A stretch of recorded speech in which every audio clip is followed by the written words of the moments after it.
வணக்கம் நண்பர்களே. திருவண்ணாமலையின் புனிதத்துக்கு போகும் மிக விசேஷமான ஒரு அடையாளம் குபேரலிங்கம்.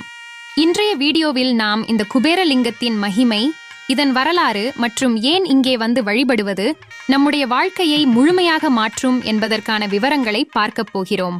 திருவண்ணாமலையின் ஆன்மீக சக்தி நம்மை எவ்வாறு செல்வத்தையும் ஆன்மீக திருப்தியையும் அளிக்கிறது என்பதை இந்த வீடியோவில் ஆராய்ச்சி செய்வோம். குபேரலிங்கத்தின் அற்புதமான கதைகளை பற்றி கேட்க தயாரா? திருவண்ணாமலையில் குபேரலிங்கம் மிகவும் புகழ்பெற்றது. இதனை தற்காலத்தில் பார்ப்பவர்களுக்கு ஆன்மீக வளம் வழங்கும் தெய்வமாக கருதுகின்றனர். இந்த குபேரலிங்கம் அருணாச்சலேஸ்வரர் கோயிலின் பிரம்மாண்டமான சன்னதியில் உள்ள ஸ்வயம்பு லிங்கங்களில் ஒன்றாகும்.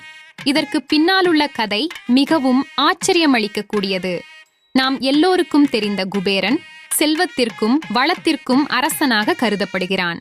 குபேரலிங்கத்தை காணும்போது நம் வாழ்க்கையில் செல்வமும் செழிப்பும் தானாக வந்து சேரும் என்ற நம்பிக்கை நிலவுகிறது. குபேரலிங்கம் எந்த சனியிலும் இல்லை, அது திருவண்ணாமலையில் மட்டும் காணப்படுகிறது என்பது இதன் சிறப்பம்சமாகும். குபேரலிங்கத்தின் ஒரு ஆச்சரியமிக்க விஷயம் என்னவெனில், அதை பூஜிக்கும் போதுதான் முழுமையான வாழ்க்கை வளம் கிடைக்கும் என்று கூறப்படுகிறது.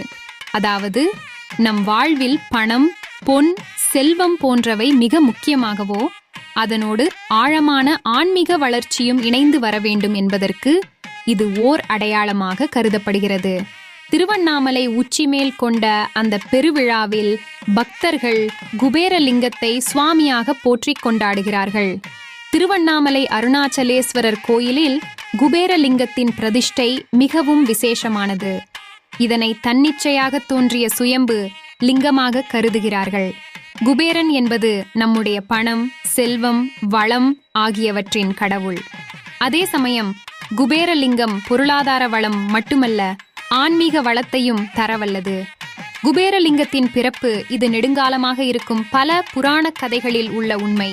திருவண்ணாமலை முழுவதும் தழுவி காணப்படும் இந்த குபேரலிங்கம் பார்ப்பதற்கு சாதாரணமாக தோன்றலாம், ஆனால் இது மிகப்பெரிய ஆற்றலுடையது. திருவண்ணாமலையின் உச்சியில் அசைவற்ற ஆன்மீக சக்தி ஒன்று இருப்பதை முந்தைய யுகங்களில் சித்தர்கள் உணர்ந்தனர். அப்போது குபேரன் தன் செல்வத்தை கடவுளின் ஆசீர்வாதமாகவே கொண்டிருந்தான். ஒரு நாள் குபேரன் அருணாச்சலேஸ்வரரை வழிபட நெருங்கும் போது அருணாச்சலேஸ்வரர் அவருக்கு மிகவும் அன்பாக, "நீ எப்போதும் செல்வம் நிரம்பியவனாக இருக்கும். ஆனால் செல்வத்தை நியாயமாக பயன்படுத்தி அதன் மூலம் ஆன்மீக வளர்ச்சி பெற வேண்டும்" என்று அறிவுரை வழங்கினார். அதற்கு அனுசரணையாக குபேரன் அதே இடத்தில் லிங்கம் ஒன்றை பிரதிஷ்டை செய்தான். அந்த லிங்கமே இன்றைக்கு குபேரலிங்கம் என அழைக்கப்படுகிறது. குபேரலிங்கத்தை வழிபடும் முறை. குபேரலிங்கத்தில் வழிபாடு செய்வது மிகவும் சிறப்பு வாய்ந்தது. செல்வம் தேவைப்படுபவர்கள் அதனருகில் கொண்டு சென்று பின்பு "ஓம் குபேராய நம" என்ற மந்திரத்தை சொல்லி பூஜை செய்வது வழக்கம். இதன் மூலம் நன்மைகள் பல கிடைக்கும் என்று நம்பப்படுகிறது. தனி மனித வாழ்க்கையில் எதிர்காலம் சிறப்பாக அமைய வேண்டும், பொருளாதாரமாக நிலைத்திருக்க வேண்டும் என்ற எண்ணம் கொண்டவர்கள் இங்கு வந்து வழிபடுவது வழக்கமாக உள்ளது. திருவண்ணாமலை கிரிவலத்தின் போது பக்தர்கள் குபேரலிங்கத்தை நோக்கி தங்கள் மன விருப்புகளை சொல்லி நிம்மதியை அடைகின்றனர். குபேரலிங்கத்தின் ஆன்மீக சக்தி. அருணாச்சலேஸ்வரர் கோயிலில் குபேரலிங்கம் தனிச்சிறப்பு வாய்ந்தது.